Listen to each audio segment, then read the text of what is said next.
ഇപ്പൊ നമുക്ക് ഇന്നത്തെ വിഷയം എന്ന് പറയുന്നത് രോഗി പരിചരണ യൂണിറ്റുകൾ എങ്ങനെ സജ്ജമാക്കാം. അതായത് നമ്മൾ ഒരു ഹെൽത്ത് പ്രൊഫഷണൽ, ആരോഗ്യ പ്രവർത്തകർ എന്നുള്ള നിലയിൽ രോഗിയുടെ പരിചരണം കൃത്യമായിട്ട് അതിൽ ഉൾപ്പെടുന്ന ആളെന്ന നിലയിൽ നമുക്ക് കുറെ അധികം കാര്യങ്ങൾ രോഗിയുടെ കംഫർട്ട്, അവർക്ക് രോഗിയായിട്ട് വരുന്ന ഒരാൾക്ക് എത്തരത്തിലാണ് നമുക്ക് അതിനുള്ള സൗകര്യങ്ങൾ, അതിനുള്ള സംവിധാനങ്ങൾ, സാഹചര്യങ്ങൾ നമുക്ക് നമ്മുടെ സ്ഥാപനത്തിൽ ചെയ്തു കൊടുക്കാൻ പറ്റും. ആ രീതിയിൽ എങ്ങനെയൊക്കെ ചെയ്യാമെന്നുള്ളതിന്റെ ഒരു റിഫ്രഷ്മെന്റ് ആണ്, നിങ്ങൾക്ക് ഓർമ്മപ്പെടുത്തുന്ന ചില കാര്യങ്ങൾ മാത്രമാണിത്. അപ്പൊ ഈ ക്ലാസ് കഴിയുമ്പോൾ നിങ്ങളൊരു ആത്മപരിശോധന, ശരിക്കും പറഞ്ഞാൽ നമ്മൾ ഓരോരുത്തരും, നിങ്ങളെന്ന് മാത്രമല്ല ഞാൻ ഉൾപ്പെടെയുള്ള ആരോഗ്യ പ്രവർത്തകർ കൃത്യമായിട്ടുള്ള ഒരു ആത്മപരിശോധന നടത്തുകയും അത് നമ്മൾ എത്ര കണ്ട് ഇന്നിപ്പം ഓരോ സെഷനിലൂടെയും നിങ്ങൾ കേൾക്കുന്ന പുതിയ കാര്യങ്ങൾ, പുതിയതെന്നോ അല്ലെങ്കിൽ കേട്ടുകൊണ്ടിരിക്കുന്ന കാര്യങ്ങൾ എത്രമാത്രം നമുക്ക് നമ്മുടെ സ്ഥാപനങ്ങളിൽ പ്രാവർത്തികമാക്കാൻ കഴിയുന്നുണ്ട് എന്നുള്ളതും ഒരു ആത്മപരിശോധന തീർച്ചയായിട്ടും നിങ്ങൾ ഓരോരുത്തരും ചെയ്യേണ്ടതാണ്. അപ്പൊ നമുക്ക് സെഷനിലേക്ക് കടക്കാം. അപ്പൊ അതിൽ രോഗി പരിചരണ യൂണിറ്റുകൾ എങ്ങനെ പ്രവർത്തന സജ്ജമാക്കാം എന്നുള്ളതിനെ കുറിച്ചാണ് ഇന്നത്തത്. അതിൽ നിങ്ങൾ ആ പിക്ചറിൽ കാണുന്നത് പോലെ എന്താണ് ഒരു രോഗി പരിചരണ യൂണിറ്റ് എന്ന് പറഞ്ഞാൽ? ഒരു രോഗി പരിചരണ യൂണിറ്റ് എന്ന് പറഞ്ഞാൽ സ്ഥാപനങ്ങൾ, നമ്മൾ വലിയ സ്ഥാപനങ്ങളുണ്ട്, ചെറിയ സ്ഥാപനങ്ങളുണ്ട്. ഈ ചെറിയ സ്ഥാപനങ്ങളിലും തൊട്ട്, അതായത് മെഡിക്കൽ കോളേജ് തൊട്ട് നമ്മൾ താഴേക്ക് ഇങ്ങനെ പ്രാഥമിക ആരോഗ്യ കേന്ദ്രങ്ങൾ വരെ വരുന്ന സ്ഥാപനങ്ങൾ, ആരോഗ്യ സ്ഥാപനങ്ങളിലെല്ലാം തന്നെ രോഗി നമ്മൾ എപ്പോഴെപ്പോഴും ഇങ്ങനെ പറയണേക്കാളും നല്ലത് രോഗാവസ്ഥയിലുള്ള ഒരു വ്യക്തി എന്ന് പറയുന്നതായിരിക്കും കുറച്ചുകൂടെ അവർക്ക് ഒരു ബഹുമാനം കൊടുത്ത്, റെസ്പെക്ട് കൊടുത്ത് പറയുന്നത് അതായിരിക്കും നല്ലത്. എങ്കിലും നമ്മൾ പറഞ്ഞ് ശീലിച്ചു പോയതായിട്ടുള്ള ഒരു കാര്യം രോഗി എന്ന് തന്നെയാണ്, രോഗി അവരുടെ പരിചാരകരും. അപ്പൊ ഒരു രോഗി വന്നു കഴിഞ്ഞാൽ, ഒരു പേഷ്യന്റ് നമ്മുടെ സ്ഥാപനത്തിൽ എത്തിക്കഴിഞ്ഞാൽ അവർക്ക് കൊടുക്കുന്ന, അലോട്ട് ചെയ്ത് അവർ കിടക്കുന്ന ബെഡ്, അതിനോട് ചേർന്നുള്ള ചില സജ്ജീകരണങ്ങൾ, ഇത് ഇത്രയും കൂടി ചേർന്ന് നമുക്കൊരു പേഷ്യന്റ് യൂണിറ്റ് എന്ന് നമുക്ക് പറയാം, രോഗി പരിചരണ യൂണിറ്റ് എന്ന് പറയാം. എങ്കിലും നമ്മുടെ സ്ഥാപനങ്ങളിൽ, ഇപ്പോൾ ഉദാഹരണത്തിന് നിങ്ങളൊരു താലൂക്ക് ആശുപത്രിയോ അല്ലെങ്കിൽ ഒരു ജനറൽ ആശുപത്രിയിലോ ഡിസ്ട്രിക്ട് ഹോസ്പിറ്റലിലോ ജോലി ചെയ്യുന്ന, അല്ലെങ്കിൽ ഇപ്പോൾ ഒരു CHC ജോലി ചെയ്യുന്ന ഒരു ജീവനക്കാരി അല്ലെങ്കിൽ ജീവനക്കാരനാണെങ്കിൽ അവിടെ നമ്മൾ രാവിലെ നമ്മുടെ റൊട്ടീൻ ആക്ടിവിറ്റീസിൽ വരുന്ന ഒരു ഘടകമാണ് ഈ പറയുന്ന രോഗി പരിചരണ യൂണിറ്റുകളെ സജ്ജമാക്കുക എന്നുള്ളത്. ഓരോ ദിവസവും നമ്മൾ ഡെയിലി ചെയ്യേണ്ട കാര്യങ്ങളിൽ ഒന്നാണിത്. അപ്പോൾ ആ പേഷ്യന്റിന്റെ യൂണിറ്റ് എന്ന് പറയുമ്പോൾ ആ പേഷ്യന്റ് കിടക്കുകയും അതിനോട് ചേർന്ന് ചിലപ്പോൾ ബെഡ് സൈഡ് ലോക്കർ ഉണ്ടാവും. ICUലാണെങ്കിൽ വ്യത്യസ്തമാണ് അല്ലേ, നമ്മൾ സാധാരണ വാർഡിൽ കിടക്കുന്ന പോലെ ആയിരിക്കത്തില്ല ഒരു ICUലെ പേഷ്യന്റ് യൂണിറ്റ് എന്ന് പറഞ്ഞു കഴിഞ്ഞാൽ. അവിടെ കുറെ കൂടി അധികം ഉപകരണങ്ങളും മറ്റ് എക്യുപ്മെന്റ്സും ഒക്കെ ഉണ്ടാവും, മോണിറ്റേഴ്സ് ഉണ്ടാവും. അപ്പൊ ഇതെല്ലാം അതിനോട് ചേർന്ന് വരുന്നതാണ് ഒരു പേഷ്യന്റ് യൂണിറ്റ് എന്ന് പറയുമ്പോൾ, അതിൻ്റെ കൂടെ ചേർന്ന് വരുന്നതാണ് ഇതെല്ലാം. അതേസമയം ഒരു ജനറൽ വാർഡ് നമ്മൾ നോക്കുകയാണെന്നുണ്ടെങ്കിൽ ആ ജനറൽ വാർഡിൽ ഒരു ബെഡിനോട് ചേർന്നിട്ട് എന്താ ഉണ്ടാകുക, ഒരു ബെഡ് സൈഡ് ലോക്കർ, ചിലപ്പോൾ ഉണ്ടായെന്ന് വരാം, ചിലപ്പോൾ ഇല്ലെന്ന് വരാം, എങ്കിലും ഒരു ചെയറോ സ്റ്റൂളോ അങ്ങനെ എന്തെങ്കിലുമൊക്കെ ഉണ്ടാവും. ഇത് IV സ്റ്റാൻഡ് ഉണ്ടാവും. അപ്പൊ ഇത്തരം ചില ഉപകരണങ്ങളും കിടക്കയോട് ചേർന്ന് ഒരു രോഗിക്ക് ആവശ്യമായിട്ടുള്ള ചികിത്സയുടെ ഭാഗമായിട്ട് നമ്മൾ അവർക്ക് പ്രൊവൈഡ് ചെയ്യുന്ന സംവിധാനങ്ങളെയാണ് നമ്മൾ ചേർത്തിട്ട് ഈ പറയുന്നത് രോഗി പരിചരണ യൂണിറ്റുകൾ എന്ന് പറയുന്നത്. അത് കൃത്യമായിട്ട് മനസ്സിലായിട്ടുണ്ടാവുന്നതായിരുന്നു. ഇനി എന്തിനാണ് നമ്മൾ ഈ രോഗി പരിചരണ യൂണിറ്റ് ഇവർക്ക് വേണ്ടി തയ്യാറാക്കുന്നത്? അവർക്ക് ആവശ്യമായിട്ടുള്ള പരിചരണം അല്ലേ. ഓരോ സാധനത്തിനും നമ്മൾ ഓടി നടന്നിട്ട് ഓരോന്നും എടുക്കാനായിട്ട് നമ്മൾ ഓടി ദൂരെ പോയിട്ട് കൊണ്ടുവരുന്നത് ഈ രോഗിയെ സംബന്ധിച്ചിടത്തോളം അവരുടെ രോഗാവസ്ഥയ്ക്ക് അനുയോജ്യമായ തരത്തിലുള്ള ചികിത്സ നമുക്ക് ഒരുപക്ഷെ ആ സമയത്ത് നൽകാൻ കഴിയാതെ വരും, അല്ലെങ്കിൽ അഭാവം ഉണ്ടാവും പലതിനും.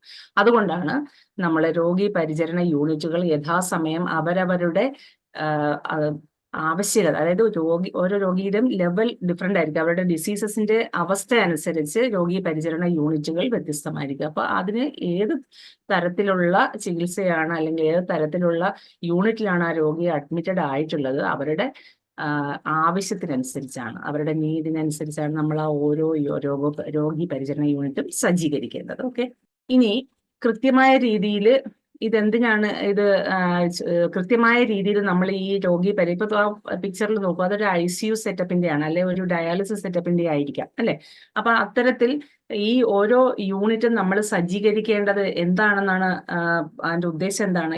ഇങ്ങനെ സൂക്ഷിക്കുന്നതിനും ചെയ്യുന്നുള്ളൂ, അല്ലെങ്കിൽ വൃത്തിയായിട്ട് അടുക്കും ചിട്ടയോടും കൂടി സൂക്ഷിക്കുന്നതിലൂടെ ആ പേഷ്യന്റിനെ സംബന്ധിച്ചിടത്തോളം എത്രമാത്രം എന്താ പറയാ ആശ്വാസം, അതായത് നിങ്ങൾക്കറിയാം ഒരു രോഗാവസ്ഥയിൽ നമ്മളും എപ്പോൾ വേണമെങ്കിലും രോഗാവസ്ഥയിലേക്ക് വരാം അല്ലെ. അപ്പൊ ആ രോഗാവസ്ഥയിലേക്ക് വരുന്ന നമ്മളെ സംബന്ധിച്ചിടത്തോളം നമ്മുടെ അപ്പോഴത്തെ മാനസികാവസ്ഥ എങ്ങനെയായിരിക്കും? ഇപ്പൊ നമ്മൾ സംസാരിക്കുന്നു, ഇപ്പൊ നിങ്ങൾ എന്നെ കാണുകയും ഞാൻ നിങ്ങളെ കാണുകയും ചെയ്യുന്ന ഈ അവസ്ഥയായിരിക്കത്തില്ല, ഈ മാനസികാവസ്ഥയിലോ അല്ലെങ്കിൽ ഇത്തരം ഒരു എന്താ പറയാ ആറ്റിറ്റ്യൂഡിലോ ആയിരിക്കത്തില്ല, മനോഭാവത്തിലോ ആയിരിക്കത്തില്ല എപ്പോഴും രോഗാവസ്ഥയിൽ ഇരിക്കുമ്പോൾ നമ്മളും രോഗികളും ഉള്ളത്.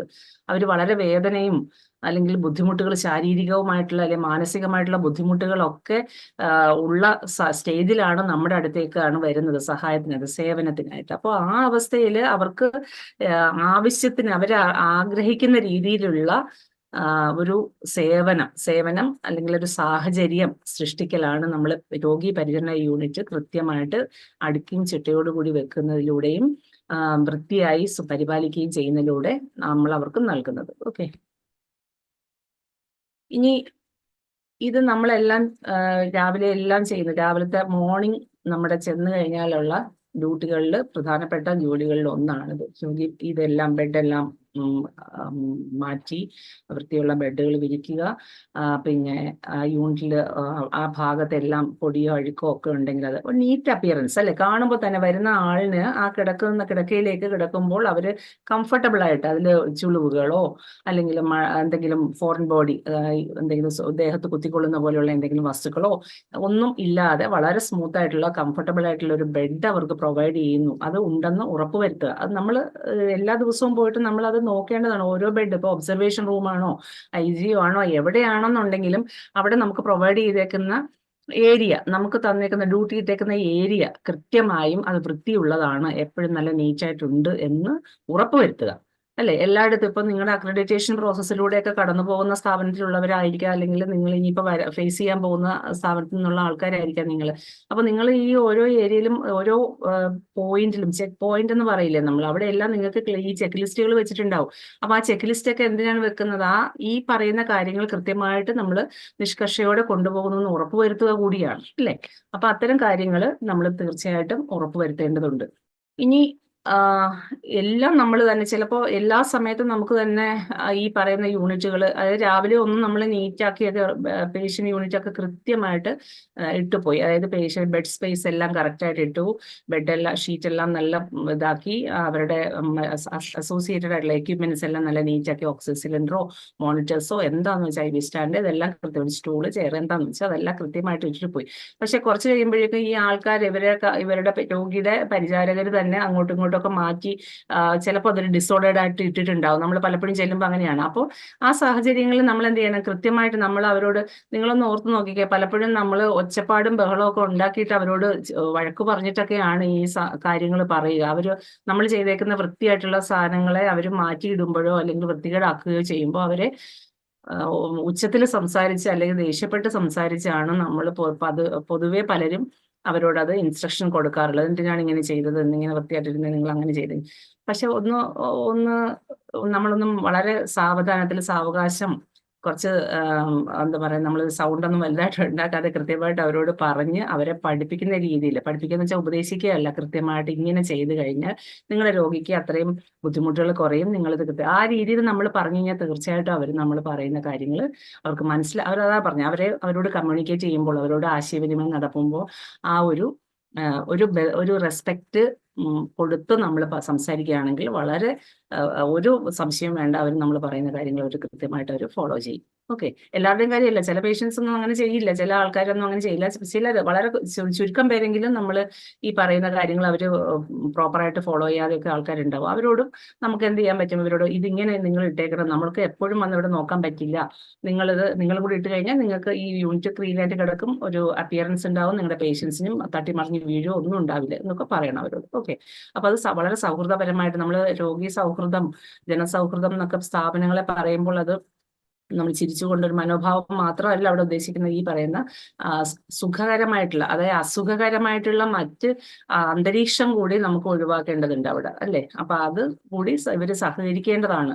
നമുക്ക് മാത്രമല്ല, കൃത്യമായിട്ട് ജീവനക്കാർ മാത്രമല്ല ഇവിടെ സഹകരിക്കേണ്ടത്, ഒപ്പം വരുന്ന ആശുപത്രിയിൽ ആരൊക്കെ എത്തുന്നു അവരുടെ പരിചാരകർ ഉൾപ്പെടെ സഹകരിച്ചാൽ മാത്രമേ ഇത് നന്നായിട്ട് പോകാൻ പറ്റൂ എന്നുള്ളത് അവരോട് പറഞ്ഞ് മനസ്സിലാക്കുക. വേറെ ഒന്നുമല്ല, അവരോട് പറയണ്ട. പ്രൈവറ്റ് സ്ഥാപനങ്ങളിൽ പോയാൽ എങ്ങനെയാണ് അവർ ബിഹേവ് ചെയ്യുക, ഒരു പിന്നെ എങ്ങനെയാണ് അവിടുത്തെ കാര്യങ്ങൾ സൂക്ഷിക്കുന്നത് അവിടുത്തെ ജീവനക്കാർ, ആ ഒരു അതേ പാറ്റേൺ തന്നെയാണ് നമുക്കിവിടെ പറ്റും. പക്ഷെ അവരോട് സഹകരിക്കണം. അത് ആ കാര്യത്തിൽ അവർ കൃത്യമായിട്ട് അവരോട് പറഞ്ഞ് മനസ്സിലാക്കിയാൽ മതി. ഓക്കെ.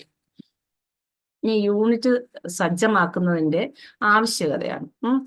ആവശ്യകത ഇപ്പൊ നമ്മൾ പറഞ്ഞു പോയ പോയിന്റ്സ് ഒക്കെ തന്നെയാണ്. അതിൽ എന്താണ് പ്രധാനമായിട്ടുള്ളതെന്ന് വെച്ചാൽ, രോഗിക്ക് വളരെ ചുറ്റുപാട്, ആ അന്തരീക്ഷം തന്നെ ഒന്ന് കംഫർട്ടബിൾ ആയിട്ടുള്ള രീതിയിൽ നമ്മൾ സജ്ജമാക്കി കഴിഞ്ഞാൽ അത് രോഗിയെ സംബന്ധിച്ചിടത്തോളം വളരെ ആശ്വാസം നൽകുന്നതാണ്. ഈ പറയുന്ന വേദനയോ മറ്റു വിഷമങ്ങളോ ബുദ്ധിമുട്ടുകളോ ആയി വരുന്ന രോഗിക്ക് അവരെ കിടക്കാൻ നമ്മൾ ക്ഷണിക്കുന്ന സ്ഥലം വളരെ നീറ്റും വൃത്തിയുള്ളതായി കഴിഞ്ഞാൽ തന്നെ അത് നമ്മളാണെങ്കിൽ ആ സ്ഥാനത്ത് നമ്മളാണെങ്കിൽ എങ്ങനെയാണ് നമുക്ക് ഫീൽ ചെയ്യും എന്നുള്ളത് ചിന്തിച്ച് നോക്കിയാൽ മതി. തീർച്ചയായിട്ടും അത് തന്നെയാണ്. അവരും ഹ്യൂമൻ ബീങ്സ് ആണ്. അപ്പൊ അവർക്ക് ആ രീതിയിൽ തന്നെയായിരിക്കും അത് ഫീൽ ചെയ്യുക.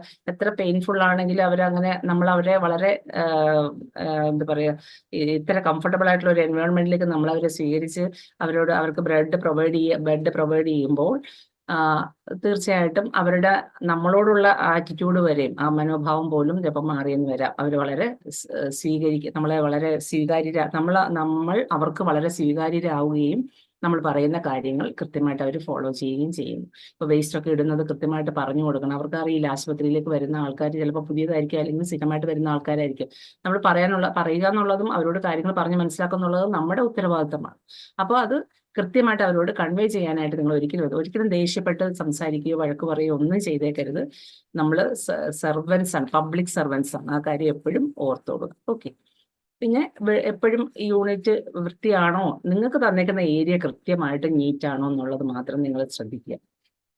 പിന്നെ അടുത്ത ഒരു കാര്യം എന്ന് പറഞ്ഞു കഴിഞ്ഞാൽ അതിന്റെ ആവശ്യകതയാണ്. എന്തിനാണ് നമ്മളിത് യൂണിറ്റ് ഇങ്ങനെ ശരിയാക്കുന്നതെന്നുള്ളതിന്റെ കാര്യങ്ങളാണല്ലോ പറഞ്ഞുകൊണ്ടിരിക്കുന്നത്.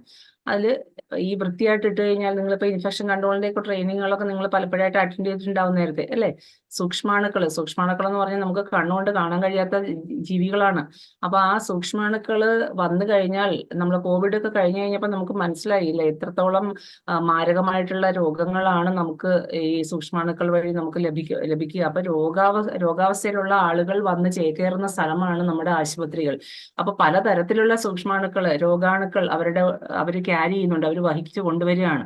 അപ്പൊ ഇത്തരത്തിലുള്ള രോഗാണുക്കളെ മുഴുവൻ ഡംപ് ചെയ്യുന്ന ഒരു സ്ഥലമായിട്ട് നമ്മുടെ ആശുപത്രി സ്ഥലങ്ങൾ മാറുന്നത് കൊണ്ട് തന്നെ ഒരു രോഗി ഒരാൾ ഉപയോഗിച്ച വസ്തുക്കൾ, അത് ബെഡാണെങ്കിലും അവരുടെ അവിടെയുള്ള ഉപകരണങ്ങളാണെങ്കിലും നമ്മൾ അതായത് ഒരാളുടെ ഉപയോഗശേഷം നമ്മൾ കൃത്യമായിട്ട് നമ്മൾ പറയുന്ന മാനദണ്ഡ പ്രകാരമുള്ള ക്ലീനിങ് എല്ലാം നടത്തുന്നത് ഈ പറഞ്ഞ സൂക്ഷ്മാണുക്കളിൽ നിന്ന് യൂണിറ്റിനെ അകറ്റി നിർത്താൻ നമുക്ക് സഹായിക്കുന്നു. അപ്പൊ അതുകൊണ്ട് തന്നെ എപ്പോഴും വൃത്തിയായിട്ടിരിക്കുക. അണുബാധ നിയന്ത്രണ പ്രവർത്തനങ്ങൾ നിങ്ങൾ അവിടെ ആശുപത്രിയുടെ മാനദണ്ഡം അനുസരിച്ചുള്ള കാര്യങ്ങളെല്ലാം കൃത്യമായിട്ട് ചെയ്യണം. അത് ഈ യൂണിറ്റിലും നമ്മൾ ചെയ്യേണ്ടതാണ്. അത് റെഗുലറായിട്ട്, നമുക്ക് ഇന്ന ദിവസം, ഒരു ദിവസമല്ല 2 ദിവസമല്ല, റെഗുലറായിട്ട് അതൊരു റൊട്ടീനായിട്ട് മാറണം നമ്മുടെ പ്രൊഫഷണൽ ലൈഫിൽ, നമ്മുടെ ജോലി സ്ഥലത്ത്. ഓക്കെ.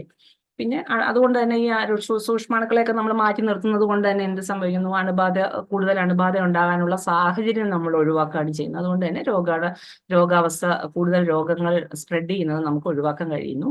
പിന്നെ ഇത് സജ്ജീകരിച്ച് വെക്കുന്നത് കൊണ്ട് അത്യാവശ്യം വേണ്ട എല്ലാ ഉപകരണങ്ങളും, ഒരു പർട്ടിക്കുലർ രോഗിക്ക് ആവശ്യമായിട്ടുള്ള എല്ലാ ഉപകരണങ്ങളും അവശ്യ വസ്തുക്കളും അവരുടെ അടുത്ത് തന്നെ, കയ്യെത്തുന്ന ദൂരത്ത് തന്നെ തയ്യാറാക്കി വെക്കാൻ നമുക്ക് കഴിയുന്നത് കൊണ്ട് തന്നെ അത് രോഗിക്ക് വളരെ കംഫർട്ടബിൾ ആണ്, അല്ലെ? അവർക്ക് ഓടി നടക്കണ്ട, ഡിലേ വരുന്നില്ല, താമസം വരുന്നില്ല. ഒരു ആവശ്യം വന്നു കഴിഞ്ഞാൽ രോഗിക്ക് ആവശ്യമായിട്ടുള്ള ഒരു വസ്തു എടുക്കാനായിട്ട് താമസം വരുന്നില്ല, ഒരു സെക്കൻഡ് പോലും താമസം വരുന്നില്ല. ഇതൊക്കെയാണ് അതിന്റെ പ്രധാനപ്പെട്ട ആവശ്യകത. നമ്മൾ എന്തിനു വേണ്ടിയിട്ടാണ് ഈ രോഗി പരിചരണ യൂണിറ്റുകൾ സജ്ജീകരിക്കുന്നതെന്ന് പറയുന്നത്. ഇനി നിങ്ങൾക്കിപ്പോൾ അറിയേണ്ട ചില പൊതുവായ അറിവുകളിലേക്കാണ്, നമ്മൾ യൂണിറ്റുമായിട്ട് ബന്ധപ്പെട്ട ചില പൊതുവായ അറിവുകൾ. അതിലൊന്നെന്ന് പറഞ്ഞു കഴിഞ്ഞാൽ, ഇപ്പോൾ നിങ്ങൾ ഈ പറയുന്ന കായകൽപ്പ അസസ്മെന്റ് ഒക്കെ കഴിഞ്ഞു പോയ സ്ഥാപനങ്ങളൊക്കെയാണ്, നിങ്ങളുടെ സ്ഥാപനങ്ങളിലൊക്കെ ചിലപ്പോൾ വന്നു പോയിട്ടുണ്ടാവും, അല്ലേ? അപ്പൊ അവിടെ നമ്മൾ ഈ ഓരോ യൂണിറ്റ്, ചില സ്ഥാപനങ്ങളിലൊക്കെ പോയപ്പോൾ അവിടെയുള്ള നമ്മുടെ ചെക്ക് ലിസ്റ്റിൽ ഒരു പോയിന്റ് പറയുന്നുണ്ട് അതിനകത്ത്.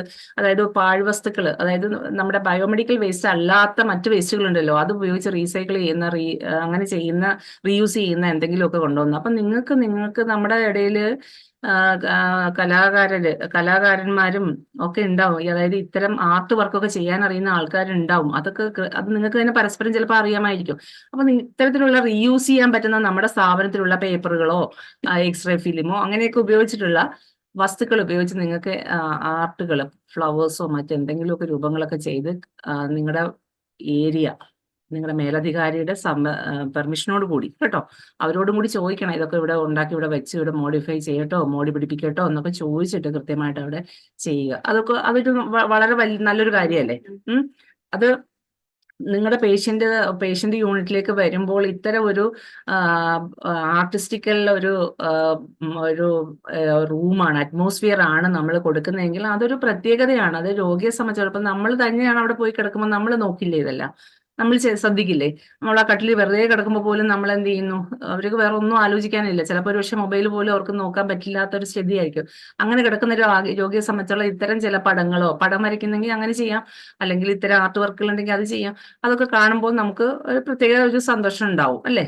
അപ്പൊ അത് ചെയ്യാൻ കഴിയുന്നവരുണ്ടെങ്കിൽ അത് ചെയ്യുന്നതിൽ തെറ്റില്ല എന്നല്ല, അത് ചെയ്യേണ്ടതാണ്. അത് മേലധികാരിയോട് ചോദിച്ചിട്ട് വേണം ചെയ്യാൻ, അല്ലാതെ കയറി ഭിത്തിയൊന്നും വൃത്തികേടാക്കരുത്. അവരുടെ പെർമിഷനോട് കൂടി ഇത് ചെയ്യട്ടോ എന്ന് ചോദിച്ചിട്ട് ചെയ്യേണ്ടതാണ്. ഓക്കെ. പിന്നെ നമ്മുടെ പെരുമാറ്റം എങ്ങനെയായിരിക്കണം? അത് പണ്ട് മുതലേ നമ്മൾ പറഞ്ഞു വരുന്ന കാര്യം. രോഗി സൗഹൃദ അന്തരീക്ഷം നിർത്തുന്ന വിധത്തിൽ നമ്മളെ പെരുമാറ്റം ഉണ്ടാവണം. പിന്നെ ഈ പറയുന്ന നമ്മൾ ചെയ്യുന്ന വർക്കുകളെല്ലാം അവർക്ക് ബുദ്ധിമുട്ടുണ്ടാക്കുന്ന രീതിയിൽ ഒരുപാട് ഭയങ്കര എന്താ ഡാർക്ക് കളേഴ്സിലൊക്കെ ഉള്ള പിക്ചേഴ്സോ അല്ലെങ്കിൽ പോസ്റ്റേഴ്സോ ഒന്നും അവിടെ അവരുടെ മുന്നിൽ ചില ആൾക്കാർക്ക് അത് ഇറിറ്റേറ്റ് ഉണ്ട്. അതുപോലെ ആ കളേഴ്സ് ചൂസ് ചെയ്യുന്നതിൽ പോലും നമ്മുടെ പ്ലസന്റ് ആയിട്ടുള്ള, മനസ്സ് വളരെ പ്ലസന്റ് ആയിട്ട് ഇരിക്കാൻ പറ്റുന്ന കളേഴ്സ് വേണം നമ്മൾ ചൂസ് ചെയ്യേണ്ടത്. അപ്പൊ അങ്ങനെയൊക്കെ കുറെ കാര്യങ്ങൾ നമ്മൾ ചെയ്യാൻ നമുക്ക് കഴിയും, നമ്മൾ വിചാരിച്ചാൽ കഴിയും. ഓക്കെ, അങ്ങനെ പറ്റുന്നവരുണ്ടെങ്കിൽ അത് ചെയ്യുന്നത് വളരെ നന്നായിരിക്കും. പിന്നെ ഈ നമ്മൾ എന്തെങ്കിലുമൊക്കെ ആ പിക്ചറിൽ കണ്ടില്ലേ, അതൊരു കുട്ടികളുടെ വാർഡാണ്, കണ്ടില്ലേ? കുട്ടികളുടെ വാർഡ് നിങ്ങൾ പലപ്പോഴും എല്ലാ സ്ഥാപനങ്ങളിലും വലിയ ആശുപത്രികളിലൊക്കെ പോയി കഴിഞ്ഞാൽ കുട്ടികളുടെ വാർഡിലൊക്കെ നിറയെ പടങ്ങൾ, ആനിമൽസിന്റെയും ഫ്ലവേഴ്സ്, ബേർഡ്സ്, ഇതിൻ്റെയൊക്കെ പടങ്ങൾ, കാർട്ടൂൺ ക്യാരക്ടേഴ്സിന്റെ ഒക്കെ പടങ്ങൾ അവിടെയൊക്കെ ഡിസ്പ്ലേ ചെയ്തിട്ടുണ്ട്. അതൊക്കെ ഒരു കുട്ടിയെ സംബന്ധിച്ചിടത്തോളം അതൊരു ആശുപത്രിയുടെ അറ്റ്മോസ്ഫിയർ അല്ല. ഇത് വേറെ ഏതോ ഒരു എന്താ പറയാ, അവർക്ക് വളരെ ഫെമിലിയർ ആയിട്ട് പേടി തോന്നാത്ത അറ്റ്മോസ്ഫിയറിലേക്ക് ഇവരെ കൊണ്ടുവന്നു എന്നുള്ളൊരു തോന്നൽ ഉളവാക്കാൻ വേണ്ടിയിട്ടുള്ള ഒരു സജ്ജീകരണമാണത്. എന്ന് പറഞ്ഞ പോലെ നമ്മൾ മുതിർന്ന രോഗികൾ കിടക്കുന്ന സ്ഥലത്ത് നമുക്ക് അത്തരം ക്രമീകരണങ്ങൾ കൊണ്ടുവരാം. പക്ഷേ അത് അങ്ങനെ എന്തെങ്കിലുമൊക്കെ കൊണ്ടുവരുമ്പോൾ പോലും അത് രോഗികൾക്കോ അവരുടെ കൂട്ടിരിപ്പുകാർക്കോ ഒരു ബുദ്ധിമുട്ടും ഉണ്ടാകാത്ത രീതിയിൽ നമ്മൾ ശ്രദ്ധിക്കേണ്ടതാണ്. ഓക്കെ. പിന്നെ രോഗി പരിചരണ യൂണിറ്റുകളെല്ലാം തന്നെ, ഈ യൂണിറ്റുകളിലെല്ലാം, അതായത് രോഗികൾ കിടക്കുന്ന സ്ഥലങ്ങളിലൊക്കെ തന്നെ ആവശ്യമായിട്ടുള്ള വായുസഞ്ചാരം ഉണ്ടോ എന്നുള്ളത് നമ്മൾ ശ്രദ്ധിക്കണ്ടേ? അത് വേണം. അതിനെന്താ ചെയ്യേണ്ടത്? ജനലുകൾ തുറന്നിടുക, ഫാൻ ഉണ്ടെങ്കിൽ ഫാൻ ഇടുക, വാതിലുകളും ക്രോസ് വെന്റിലേഷൻ കിട്ടുന്ന രീതിയിലായിരിക്കും ജനലുകളൊക്കെ ചിലപ്പോൾ ക്രമീകരിച്ചിരിക്കുന്നത്. അപ്പോൾ ഓപ്പോസിറ്റ് ഡയറക്ഷനിൽ നിന്ന് വരുന്ന വായു അതിന് നേരെ ഇരിക്കുന്ന കറസ്പോണ്ടിക്കുന്ന മറ്റേ ഭിത്തിയിലുള്ള വഴി ഇപ്പൊ കടന്നു പോകണം. അപ്പൊ എന്നാലേ ഈ പറയുന്ന രോഗികൾ നിറഞ്ഞ് നടക്കുന്ന ഒരു വാർഡിനകത്ത് ഇത്തരം വെന്റിലേഷനൊക്കെ, വായു സഞ്ചാരമൊക്കെ വന്നു കഴിഞ്ഞാൽ മാത്രമേ രോഗാണുക്കളൊക്കെ സ്പ്രെഡ് ചെയ്ത് പുറത്തേക്ക് പോവുള്ളൂ. അല്ലെങ്കിൽ ആ മുറിക്കുള്ളിൽ തന്നെ കെട്ടിക്കിടക്കും അല്ലേ. അപ്പൊ അതിന് വേണ്ടിയിട്ട് നമ്മൾ വായുസഞ്ചാരത്തിന് ചെയ്യാൻ പറ്റുന്ന സംവിധാനങ്ങൾ എന്തൊക്കെയാണെന്ന് വെച്ചാൽ അതൊക്കെ നമ്മൾ ശ്രദ്ധിക്കേണ്ടതാണ്. ഇതിപ്പോ എല്ലാ ജനലും നിങ്ങൾ പോയി തുറക്കണം എന്ന് പറയുകയല്ല ഞാൻ പറയുന്നത്. നമുക്ക് ചെയ്യാൻ പറ്റുന്ന കാര്യങ്ങൾ ചെയ്യുക, അതിൽ ഒരു ബുദ്ധിമുട്ടും നിങ്ങൾ വിചാരിക്കരുത്. അതൊക്കെ നമ്മുടെ രോഗി പരിചരണം എന്ന് പറയുന്ന ആ വേർഡ് കൃത്യമായിട്ട് നമ്മുടെ ഉള്ളിന്റെ ഉള്ളിൽ നമ്മൾ ഇടുക. രോഗി പരിചരണം, അതിന്റെ ഭാഗമാണ് ഇതെല്ലാം. രോഗിയെ നമ്മൾ എങ്ങനെ പരിചരിക്കണം, ആ രോഗിയുടെ പരിചരണത്തിന് ആവശ്യമായിട്ടുള്ളത്. നമ്മളിപ്പോ ഒരു കട തുറന്നു വെച്ചിട്ട് കടയിൽ സാധനങ്ങൾ വിൽക്കലല്ല നമ്മുടെ ജോലി അല്ലേ. കടയിൽ സാധനങ്ങൾ കൊടുത്തു കഴിഞ്ഞാൽ അതിൽ നിന്ന് കസ്റ്റമേഴ്സിൽ നിന്ന് പൈസ വാങ്ങുന്ന ജോലി അല്ലല്ലോ നമുക്കുള്ളത്. നമ്മൾ രോഗികളെ പബ്ലിക് സർവൻസ് ആണ്. രോഗിയെ പരിചരിക്കുമ്പോൾ അതിന് കൂലിയായിട്ട് നമുക്ക് സർക്കാരാണ് സാലറി ഒക്കെ തരുന്നത് അല്ലെ. അപ്പൊ അതുകൊണ്ട് തന്നെ രോഗി പരിചരണത്തിന്റെ ഭാഗമായിട്ട് നമുക്ക് ചെയ്യാൻ പറ്റുന്നത് എന്തും അതില് ഇതെല്ലാം ഭാഗമാണ്. അതിൽ നമ്മൾ ഇന്നത് ചെയ്യണമെന്നോ അന്നത് ചെയ്യണമെന്നോ ഒന്നുമില്ല. എന്ത് ചെയ്താലും അത് രോഗിയുടെ നല്ലതിന് വേണ്ടിയിട്ടാണ് ചെയ്യുന്നതെങ്കിൽ അത് ഏറ്റവും നല്ല സർവീസായിട്ട് നമ്മൾ കണക്കാക്കപ്പെടും. അപ്പോൾ വായുസഞ്ചാരം ഉണ്ടാക്കണം. ഇനി അന്തരീക്ഷ ഊഷ്മാവും കൂടെ നോക്കണം. എങ്ങനെ ഊഷ്മാവ് നോക്കുന്നത്? നിങ്ങളുടെ ഇപ്പം നിങ്ങളുടെ സ്ഥാപനങ്ങളിലൊക്കെ ഈ പറഞ്ഞ ഗുണനിലവാര പരിശോധനയുടെ ഭാഗമായിട്ടൊക്കെ പല സ്ഥാപനങ്ങളിലും നിങ്ങളുടെ വാർഡുകളിലോ അല്ലെങ്കിൽ ആശുപത്രിയുടെ അകത്തൊക്കെ ഈ ഭിത്തിയിൽ പതിപ്പിച്ചിട്ടുള്ള തെർമോമീറ്റർ കണ്ടിട്ടില്ലേ? റൂം ടെമ്പറേച്ചർ നമുക്ക് അറിയാൻ പറ്റുന്ന. അപ്പൊ അത് നോക്കുക അല്ലേ? അപ്പൊ അതിൽ നോക്കുക. അതിൽ സാധാരണ നമ്മൾ കണക്കാക്കുന്നത് അനുയോജ്യമായ താപനില ഒരു മുറിയിൽ ഒരു 68 മുതൽ 72 ഡിഗ്രി ഫാരൻഹീറ്റ് അല്ലെങ്കിൽ ഒരു 20 തൊട്ട് 22 ഡിഗ്രി സെൽഷ്യസ് ആണ് അഭികാമ്യം. ഒരു സാധാരണ ഒരു നമ്മുടെ കാലാവസ്ഥ, നമ്മുടെ കേരളത്തിലെ കാലാവസ്ഥയിൽ നമുക്ക് ഈ ഒരു ചൂട് കുഴപ്പമില്ല, രോഗിക്ക് ബുദ്ധിമുട്ടില്ല. ഹ്യൂമിഡിറ്റി അതുപോലെ തന്നെ 40 തൊട്ട് 60% വരെ. ഇത് കൂടുമ്പോഴാണ് നമുക്ക് ഭയങ്കരമായിട്ട് ചൂടെടുക്കുന്നതൊക്കെ. ഇപ്പോഴത്തെ ഈ ക്ലൈമറ്റിൽ ഇതൊക്കെ കൂടുതലായിരിക്കും, ടെമ്പറേച്ചർ ഭയങ്കര കൂടുതലായിരിക്കും. അപ്പൊ അതിന് നമ്മൾ ചെയ്യേണ്ട കാര്യം കൂടുതൽ വെന്റിലേഷൻ, അകത്തേക്ക് വായു കയറാനുള്ള സംവിധാനങ്ങൾ നമ്മൾ ചെയ്തു കൊടുക്കുക. മുറിയൊന്നും അടച്ചിടരുതെന്ന് അവരോട് തന്നെ ആവശ്യപ്പെടുക. അവരോട് തന്നെ പറഞ്ഞാൽ മതി, അടച്ചിടരുത്, വായു കടക്കണം, ഫാൻ ഇടേണ്ട സമയത്ത് ഇടണം, അങ്ങനെയൊക്കെ പറയാം. ഈ വെളിച്ചം വളരെ ഇമ്പോർട്ടൻ്റ് ആയിട്ടുള്ള കാര്യമാണ് അല്ലേ? നമ്മൾ പ്രത്യേകിച്ച് രോഗികളുടെ പരിചരണ സമയത്ത് ഇപ്പം നിങ്ങളുടെ ആശുപത്രികളിലെ സിസ്റ്റർമാർ അവർ കൊടുക്കുന്ന ഇഞ്ചെക്ഷൻസ്, മെഡിസിൻസ്, ഇതെല്ലാം നല്ല വെളിച്ചമുള്ള സമയത്ത് അല്ലെങ്കിൽ എന്തെങ്കിലും ചെറിയ പ്രൊസീജിയർ, ഡ്രസ്സിംഗ് റൂമിലാണെങ്കിൽ പ്രൊസീജിയർ ചെയ്യുന്ന സമയത്തൊക്കെ വെളിച്ചം വളരെ ആവശ്യമാണ്. സ്യൂച്ചർ ചെയ്യുന്ന സമയത്ത് ഒക്കെ വെളിച്ചം എന്ന് പറയുന്നത് വളരെ പ്രധാനപ്പെട്ട ഒരു ഘടകമാണ്. ഇതിന് നമ്മളിപ്പം ഈ ഒരു ലക്സ് മീറ്റർ ഒക്കെ ഉപയോഗിച്ച് നമ്മൾ വെളിച്ചം നോക്കാറുണ്ട്. ഒരു 150-300 വേണം എന്നാണ് പറയുന്നത്. ഏതാണ് അത്? നമ്മൾ ലൈറ്റ് ഇലക്ട്രിക് ബൾബ് കൊണ്ട് തന്നെ നമ്മൾ ഇടണം എന്നല്ല, അത് പുറത്തുനിന്നുള്ള നാച്ചുറൽ ലൈറ്റ് ആണെങ്കിൽ, സൂര്യപ്രകാശമാണ് നമുക്ക് നമ്മുടെ സ്ഥാപനത്തിന്റെ ഉള്ളിൽ, നമ്മുടെ റൂമിന്റെ ഉള്ളിലേക്ക്, രോഗിയുടെ റൂമിന്റെ ഉള്ളിലേക്ക് കടക്കുന്നുവെങ്കിൽ അത് തന്നെ ധാരാളമാണ്. അതിന് പിന്നെ നമ്മൾ പുറത്തുനിന്നുള്ള നല്ല വെളിച്ചമുണ്ട്, പിന്നെ ബൾബോ ലൈറ്റോ ഒന്നും ഇടേണ്ട കാര്യമില്ല കേട്ടോ. അപ്പൊ എന്തായാലും നല്ല വെളിച്ചം ഉണ്ടായിരിക്കണം, വ്യക്തമായിട്ട് കാണണം. പ്രൊസീജിയർ, ഇഞ്ചക്ഷൻ കൊടുക്കുന്ന സമയത്താണ്, നിങ്ങൾ ക്ലീൻ ചെയ്യുന്ന സമയത്താണെങ്കിലും നിങ്ങൾക്ക് കൃത്യമായിട്ട് ആ പൊടിയോ അഴുക്കോ ഒക്കെ എല്ലായിടത്തും ഉണ്ടെന്നോ പോയിട്ടുണ്ടോ എന്നൊക്കെ അറിയാൻ വേണ്ടിയിട്ട് ആ വെളിച്ചം ആവശ്യമാണ്. ഓക്കെ, അപ്പൊ അത്യാവശ്യം എല്ലായിടത്തും വെളിച്ചം ഉണ്ടായിരിക്കണം. അതിന് എന്താ ചെയ്യേണ്ടത്? ചെല്ലുന്ന ഉടനെ വെളിച്ചക്കുറവുള്ളിടത്തെല്ലാം സ്വിച്ചുകൾ ഓൺ ചെയ്തിടേണ്ടതാണ്. പിന്നെ ജനലുകളൊക്കെ തുറന്നിടുക. പിന്നെ ശ്രദ്ധിക്കേണ്ട കാര്യം എന്താണ്? ഈ ലൈറ്റ് ഇടുമ്പോൾ ശ്രദ്ധിക്കേണ്ട കാര്യം എന്താണ്? വയ്യാതെ കിടക്കുന്ന രോഗികളായിരിക്കും, ചിലപ്പോൾ രാത്രിയൊന്നും ഉറങ്ങിയിട്ടുണ്ടാവില്ല. ഈ ഉറങ്ങാതെ കിടക്കുന്ന, നമ്മൾ ഉറങ്ങിയിട്ടായിരിക്കും ജോലിക്ക് ചെല്ലുന്നത് അല്ലേ? ഉറങ്ങി എണീറ്റിട്ടായിരിക്കും നമ്മൾ രാവിലെ ഡ്യൂട്ടിക്ക് ചെല്ലുന്നത്. അപ്പൊ ഈ ഉറങ്ങാതെ രാത്രി ഇവർ കിടന്നാണോ എന്നൊന്നും നമുക്കറിയില്ല. ചെന്ന് നേരിട്ട് എല്ലാ ബൾബുകളും കൂടി ഒരുമിച്ചിടുമ്പോൾ ചിലപ്പോൾ ഒരുപക്ഷെ രാവിലെ ഉറങ്ങിത്തുടങ്ങിയ അല്ലെ മയങ്ങുന്ന രോഗികളുടെ മുഖത്തേക്ക് ഡയറക്റ്റ് പ്രകാശം പതിക്കുന്നുണ്ടോ എന്നുള്ള കാര്യം കൂടെ ഒന്ന് ശ്രദ്ധിച്ചേക്കണേ. അത് അവർക്ക് എന്താണ്, നമ്മൾ ആദ്യം പറഞ്ഞു, രോഗിക്ക് വളരെ സൗകര്യപ്രദമായിട്ടുള്ള ഒരു അറ്റ്മോസ്ഫിയർ ക്രിയേറ്റ് ചെയ്യുന്നതാണ്, അന്തരീക്ഷം ക്രിയേറ്റ് ചെയ്യുന്നതാണ് ഈ പറഞ്ഞ നമ്മുടെ ഇപ്പോഴത്തെ ഈ പറയുന്ന സെഷനിലൂടെ നമ്മൾ സംസാരിക്കുന്നത്. പക്ഷെ അതിൽ നമ്മൾ ഈ പറയുന്ന ബുദ്ധിമുട്ടുകൾ അവർക്ക് എത്രത്തോളം കുറയ്ക്കാമോ അത് നമ്മൾ ശ്രദ്ധിക്കേണ്ടതാണ്. അപ്പൊ പ്രകാശം ഡയറക്റ്റ് ആയിട്ട് ലൈറ്റ് ചില പേഷ്യൻസ് വേണ്ടാന്ന് പറയും. അപ്പൊ അങ്ങനെയാണെങ്കിൽ അവരുടെ തലയ്ക്ക് മീതെ, കണ്ണിന് മീതെ മുകളിൽ കിടക്കുന്ന ലൈറ്റുകളൊക്കെ അവർ ഓഫ് ചെയ്തിട്ട് കൊടുക്കുക. നമുക്ക് ആവശ്യമില്ലെങ്കിൽ, ഒരു പ്രൊസീജിയറൊക്കെ ചെയ്യുന്ന സമയത്ത് മാത്രം വേണമെങ്കിൽ ആ സമയത്ത് ഓൺ ചെയ്യുക. അങ്ങനെ ആ രീതിയിൽ നമ്മൾ ലോജിക്കായിട്ട് ചിന്തിക്കുക, നമ്മുടെ കോമൺ സെൻസും കൂടെ ഉപയോഗിച്ച് നമ്മൾ ചെയ്യുക. ഓക്കെ, പിന്നെ അറിയാലോ, അത്രയും വെളിച്ചമൊക്കെ ഉണ്ടെങ്കിൽ അവർ റെസ്റ്റ് എടുക്കുന്ന സമയത്ത് അവർക്ക് അത് ബുദ്ധിമുട്ടായിരിക്കും. അതുകൊണ്ടാണ്. പിന്നെ ശ്രദ്ധിക്കാനുള്ള കാര്യം എന്ന് പറഞ്ഞാൽ ഈ ശബ്ദം, ഭയങ്കരമായിട്ടുള്ള ബഹളം. നമ്മൾ ചിലപ്പോൾ 2 പേരൊക്കെ ആയിരിക്കും ഒരു വാർഡിലോ അല്ലെങ്കിൽ ഒരു ഏരിയയിൽ നിന്ന് ക്ലീൻ ചെയ്യുന്നത്. നമ്മൾ ചിലപ്പോൾ ഉച്ചത്തിൽ സംസാരിക്കുന്നുണ്ടാവും, നമ്മളിതൊന്നും ശ്രദ്ധിക്കുന്നില്ല. വിശേഷങ്ങളൊക്കെ പറയുന്നുണ്ടാവും ഒപ്പം കൂടെ ജോലി ചെയ്യുന്ന ആളിനോട്, അല്ലെങ്കിൽ നമ്മുടെ സിസ്റ്റർമാരോട്, അല്ലെങ്കിൽ പരിചയത്തിലുള്ള ഒരു കൂട്ടിരിപ്പുകാരനോട്, വേറൊരു രോഗിയുടെ. അപ്പൊ ഇത്തരം പ്രവർത്തനങ്ങൾക്കിടയിൽ നമ്മൾ ബോധർ ചെയ്യാത്ത ചില ഘടകങ്ങൾ വളരെ ശ്രദ്ധിക്കേണ്ടതുണ്ട്. നമ്മൾ ചിലപ്പോൾ ഉച്ചത്തിൽ സംസാരിക്കും, ഇത് മറ്റു രോഗികൾക്ക് ബുദ്ധിമുട്ടുണ്ടാക്കുന്നു എന്നുള്ളത് നമ്മൾ ശ്രദ്ധിക്കാറുണ്ടോ? പലപ്പോഴും അത് ശ്രദ്ധിക്കാറില്ല. അപ്പൊ അത് ഇനി ഒന്ന് ശ്രദ്ധിച്ചോണം. പിന്നെ ചില തൊട്ടടുത്ത് കിടക്കുന്ന രോഗിയോ അല്ലെങ്കിൽ അവരുടെ ബന്ധുക്കളാണെങ്കിൽ നമുക്ക് നിയന്ത്രിച്ച് അവരെ പുറത്തോട്ടും ഇറക്കുകയോ ഒക്കെ ചെയ്യാം. പക്ഷെ പേഷ്യന്റ് ഒക്കെ ചിലപ്പോൾ കിടന്ന് ബഹളം വെക്കും. അത് നമുക്ക് നിയന്ത്രിക്കാൻ ചില സാഹചര്യങ്ങൾ നമുക്ക് പറ്റിയെന്ന് വരില്ല. അപ്പൊ ഇവിടെ ഞാൻ സ്ട്രെസ് ചെയ്ത് പറയാൻ ഉദ്ദേശിക്കുന്നത്, നമ്മളിൽ നിന്ന് നമ്മൾക്ക് എങ്ങനെയാണോ ഇത്തരം ശബ്ദങ്ങൾ, അവർക്ക് ബുദ്ധിമുട്ടുണ്ടാക്കുന്ന രീതിയിലുള്ള ശബ്ദങ്ങൾ ഒഴിവാക്കാൻ കഴിയുന്നത്, അത്തരം ശബ്ദങ്ങൾ നമുക്ക് ഒഴിവാക്കുക. അതിലൊന്നാണ് നമ്മൾ ഉപയോഗിക്കുന്ന, ചിലപ്പോൾ പേഷ്യന്റിനെ കൊണ്ടുവരാനായിട്ട് ട്രോളിയും വീൽ ചെയറും എല്ലാം അവിടെ വെച്ചിട്ടുണ്ടാവും. ഇതിന്റെ ടയറുകൾ ഉരയുന്നത് സൗണ്ടുകൾ നിങ്ങൾ പലപ്പോഴും ശ്രദ്ധിച്ചിട്ടില്ലേ? മേളിലത്തെ വാർഡിൽ നിന്ന് ട്രോളി ഉരുട്ടുന്ന സൗണ്ട് താഴത്തെ 3ാമത്തെ നിലയിൽ കേൾക്കുന്ന സൗണ്ട് ഈ താഴത്തെ ഫ്ലോറിൽ വരെ നമുക്ക് ചിലപ്പോൾ കേൾക്കാൻ പറ്റും പല സ്ഥാപനങ്ങളിലും അല്ലേ? അപ്പൊ അത് നമുക്ക് എങ്ങനെ ഒഴിവാക്കാം? അത് നമ്മൾ കൃത്യമായിട്ട് ഇത് ഉരുട്ടി നോക്കുമ്പം അതായത് ഡെയിലി ഇപ്പൊ കാഷ്വാലിറ്റിയിലോ അല്ലെങ്കിൽ ഒ പിയിലോ ഒബ്സർവേഷൻ റൂമിലോ ഒക്കെ ഈ പറയുന്ന ഇതുണ്ടാവുമല്ലേ, ട്രോളിങ് വീൽ ചെയർ ഒക്കെ ഉണ്ടാവും.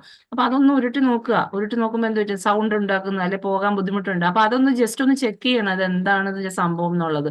അതിൽ ഗ്രീസ് ഇടേണ്ട ആവശ്യമുണ്ടല്ലോ, ഓയിൽ എന്തെങ്കിലും ഇടേണ്ടത്. അത് നമ്മുടെ മേലധികാരി അവിടെ ഉണ്ട്, സിസ്റ്റർമാർ, ഹെഡ് സിസ്റ്റർമാരുണ്ടാവും, നഴ്സിംഗ് ഓഫീസേഴ്സ്, വേറെ നഴ്സസ് ഉണ്ടാവും. അപ്പൊ അവരോടെല്ലാം പറഞ്ഞിട്ട് ഇതൊന്നും ഓയിൽ ചെയ്യുക, അതിനൊന്നും ഒരു കാര്യമില്ല. അങ്ങനെ ചെയ്തെന്ന് പറഞ്ഞിട്ട് ഒന്നും സംഭവിക്കില്ല. വളരെ നമ്മളൊരു അതിലൂടെ നമ്മൾ എന്താണ് ചെയ്യുന്നത്, വലിയൊരു കാര്യമാണ് ചെയ്യുന്നത്. പേഷ്യന്റ്, റെസ്റ്റ് എടുക്കുന്ന പേഷ്യന്റ്, അല്ലെ കൊണ്ടുപോകേണ്ട, ട്രാൻസ്പോർട്ട് ചെയ്യേണ്ട ഒരു പേഷ്യന്റിനെ വളരെ സ്മൂത്ത് ആയിട്ട് നമുക്ക് കൊണ്ടുപോകാൻ സാധിക്കുന്നു, അല്ലേ? അപ്പൊ അതൊക്കെ ചെയ്യേണ്ടത്, അതൊക്കെ ഒന്ന് കണ്ടറിഞ്ഞ് ചെയ്യേണ്ടതാണ്.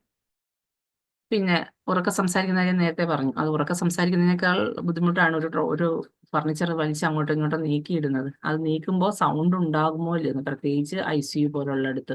ICU ആണെന്ന് തന്നെ മാത്രമല്ല, അവർ കിടക്കുന്ന രോഗികൾ എവിടെയൊക്കെ കിടക്കുന്നു അവിടെയെല്ലാം നമ്മൾ ഇത്തരം അവർ പെയിൻഫുൾ ആയിട്ടായിരിക്കും കിടക്കുന്നത്, അവർ ബുദ്ധിമുട്ടായിട്ടാണ് കിടക്കുന്നത്. അവർക്ക് സുഖം ഉണ്ടെങ്കിൽ അവരാരും നമ്മുടെ സ്ഥാപനങ്ങളിൽ വന്ന് ഇങ്ങനെ കിടക്കില്ല, അല്ലേ? അവർക്ക് അസുഖങ്ങളൊന്നും ഇല്ലെങ്കിൽ അവർ വന്ന് കിടക്കേണ്ട കാര്യമില്ല. അപ്പൊ അസുഖത്തോടൊപ്പം ഇത്തരം ചില പ്രശ്നങ്ങളും കൂടെ അവർക്ക് ഉള്ളത് കൊണ്ട് തന്നെ ഈ ചെറിയ കാര്യങ്ങൾ പോലും ചിലപ്പോൾ അവരെ ഇറിറ്റേറ്റഡ് ആക്കും. അപ്പൊ അത് നമ്മൾ മനസ്സിലാക്കേണ്ട ആൾക്കാരാണ് നമ്മൾ ഓരോരുത്തരും. അപ്പൊ അതുകൊണ്ട് തന്നെ ഉറക്കെ ചിരിക്കുകയോ സംസാരിക്കുകയോ, അവരുടെ മുന്നിൽ വെച്ച് ഉറക്കെ ചിരിക്കുകയോ സംസാരിക്കുകയോ പാടില്ല. എന്നതുപോലെ തന്നെ ഫർണിച്ചറുകളോ മറ്റ് വെയിറ്റുള്ള വസ്തുക്കളോ ഒന്നും നീക്കി സൗണ്ടോട് കൂടി നീക്കുകയോ കയ്യിൽ നിന്ന് സൗണ്ട് ഉണ്ടാക്കുന്ന വസ്തുക്കൾ താഴെ ഇടുകയോ ഒക്കെ, അതൊക്കെ ശ്രദ്ധിക്കുക. ഓക്കെ. പിന്നെ ഓരോ സാധനങ്ങളും നമുക്ക് ഇപ്പൊ എന്താ പറയണ്ടേ, ഒരു ഫ്ലൂയിഡ് കൊണ്ടുവന്ന് ഇത് IV ഫ്ലൂയിഡ്സ് എല്ലാം കൊണ്ടുവന്ന് വെക്കേണ്ട ഒരു സ്ഥലം ഉണ്ടാവും. പിന്നെ ട്രോളി കൊണ്ടുവന്ന് വെക്കേണ്ട ഒരു സ്ഥലം ഉണ്ടാവും, ഓക്സിജൻ സിലിണ്ടർ വെക്കേണ്ട. അപ്പൊ ഇത്തരത്തിൽ നമ്മുടെ ആ പേഷ്യന്റ് യൂണിറ്റിൽ ഉപയോഗിക്കുന്ന വസ്തുക്കളെല്ലാം കൊണ്ടുവെക്കാൻ ഒരു പ്രത്യേക സ്ഥലം നിശ്ചയിച്ചിട്ടുണ്ടാവും, അല്ലെ? ഒതുക്കി, അതായത് മറ്റുള്ളവർക്ക് തടസ്സം ഉണ്ടാക്കാത്ത രീതിയിൽ, മറിഞ്ഞു വീഴാത്ത രീതിയിൽ. അപ്പൊ ആ സ്ഥലങ്ങളിൽ മാത്രം ഒരെണ്ണം എടുത്തു കഴിഞ്ഞാൽ അത് അവിടെ തന്നെ ഉപയോഗശേഷം തിരിച്ചു കൊണ്ട് വെക്കാനായിട്ട് നമ്മൾ ശീലിക്കുക. ഒന്നും ആലസ്യമായിട്ട് മറ്റൊരിടത്ത് ഇട്ട് പോകരുത്. ഇനി കിടക്കകൾ തമ്മിൽ രാവിലെ ഒബ്സർവേഷൻ റൂമിലാണ് ഇപ്പൊ ഡ്യൂട്ടി എങ്കിൽ അവിടെ ചിലപ്പം ബെഡുകളൊക്കെ അങ്ങോട്ടും ഇങ്ങോട്ടൊക്കെ നീക്കിയിട്ടുണ്ടാവും. കാരണം ആൾക്കാർ നൈറ്റിലൊക്കെ വരുന്ന ആൾക്കാർ ചിലപ്പോൾ എന്ത് ചെയ്യാം, അങ്ങോട്ടും ഇങ്ങോട്ടൊക്കെ നീക്കിയിട്ട് അവരുടെ സൗകര്യത്തിന് ചിലപ്പോൾ രണ്ടെണ്ണം ചേർത്തിട്ടുണ്ടാവും. ശരിക്കും പറഞ്ഞാൽ 2 കിടക്കകൾ തമ്മിൽ നമ്മൾ എത്ര അകലാണ് വേണ്ടെന്ന് പറയാ? ഒരു 4 അല്ലെ 3.5-4 അടി ഡിസ്റ്റൻസ് 2 കിടക്കകൾ തമ്മിൽ. അടി എങ്ങനെയാണെന്ന് അറിയാമല്ലോ, നോക്കേണ്ട അകലം അറിയാമല്ലോ. നമ്മുടെ കാൽപാദത്തിന്റെ ആണ് ഒരു അടി എന്ന് പറയുമ്പോൾ നിങ്ങൾക്ക് അറിയാത്തതാണ്. അപ്പോൾ ആ 4 അടിയെങ്കിലും 2 കിടക്കകൾ തമ്മിൽ അകലം ഉണ്ടായിരിക്കേണ്ടതാണ്. എന്നാൽ മാത്രമേ അതിന് ചുറ്റുമുള്ള, കാരണം അതിന് ആ രോഗിയുടെ ഇടത് വലത് ചുറ്റും, ആ കിടക്കയ്ക്ക് ചുറ്റും നമുക്ക് നിന്ന് പ്രൊസീജിയറുകളോ മറ്റു കാര്യങ്ങളോ ഒക്കെ ചെയ്യാനായിട്ടുള്ള ഒരു സാഹചര്യം ഉണ്ടാവുകയുള്ളൂ. അപ്പൊ അത് ഉണ്ടോ എന്നുള്ളത് ഒന്ന് ചെക്ക് ചെയ്യുക. അത് ഞാൻ ഒബ്സർവേഷൻ റൂം ഒരു എക്സാമ്പിൾ പറഞ്ഞതേ ഉള്ളൂ. അത് വാർഡാണെങ്കിലും മറ്റേതെങ്കിലും സ്ഥലങ്ങളാണെങ്കിലും, ഒരുപാട് ഒന്നിൽ കൂടുതൽ രോഗികൾ കിടക്കുന്ന സ്ഥലത്ത്. ഓക്കെ. പിന്നെ ORS ലൈനി കിടക്കുന്ന ORS ലൈനി നിങ്ങൾ പലരും പ്രിപ്പയർ ചെയ്യുന്നുണ്ടാവും. അപ്പൊ അതില് കൃത്യമായിട്ടും അതെങ്ങനെയാണ് അതിന്റെ കലക്കേണ്ടതിന്റെ പ്രോട്ടോകോൾ അനുസരിച്ച് തന്നെ ORS ലൈനിക പ്രിപ്പയർ ചെയ്യുന്ന വിധം നിങ്ങളുടെ സ്ഥാപനങ്ങളിൽ അത് അടിച്ചു വെച്ചിട്ടുണ്ടാവും. അത് കൃത്യമായിട്ടും കേട്ടറിവല്ല വേണ്ടത്, അത് വായിക്കുകയും കൃത്യമായ സംശയങ്ങളുണ്ടെങ്കിൽ മേലുദ്യോഗസ്ഥരോട് ചോദിച്ച് അത് മനസ്സിലാക്കുകയും എടുക്കുന്ന വെള്ളം അളവ് ഇതെല്ലാം കൃത്യമായിരിക്കണം. ഓക്കെ.